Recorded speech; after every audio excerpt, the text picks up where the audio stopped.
Hello Mzansi, welcome to Ask Khulume with Pray. If today is your first time visiting this channel, please do the right thing and click the subscribe button. Yesterday was Mam Zanele Mpokazi's funeral service and bantu abaningi bebaphume ngetingane, including ma-celebrities ethu leswatiko leswathandza kakhulu gospel kufaka phakathi umam Rebecca Malube. So baphefumile nje bantu abaningi kakhulu, waphefoma naye umam Rebecca Malube, but unfortunately uthe makathi uyaphefoma wabese uyagileka uyawamuntu lomdzala. Hayibo Nkosi yami, watrenda kanjalo-ke umam Rebecca Malube lapha ku-TikTok. People were making fun of kuwa kwakhe, basho nje ukuthi bengengazahlala ngawe, vele bayamati ukuthi uyindlondlo yekuwa.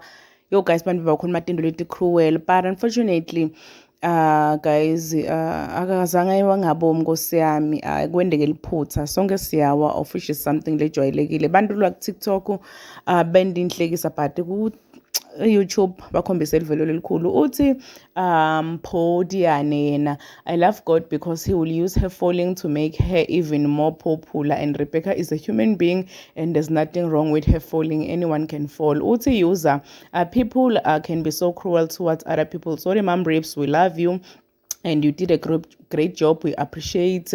I didn't even notice the part where she was falling. Uthi lona ngizange abone njena nalezikhani yabukela loya mngcwabo ambone kumam Rebecca Malube awa. Yo guys, bantu abaningi bayakhombisa nje ukuthi banetinhlitiyo la ngaphandle.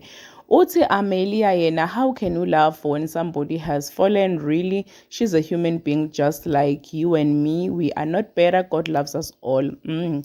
These are the last days. Let's go back to God and ask for forgiveness. John 3 verse 16.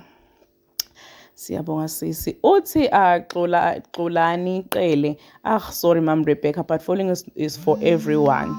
But I love the fact that regardless of your falling, you blessed the most people.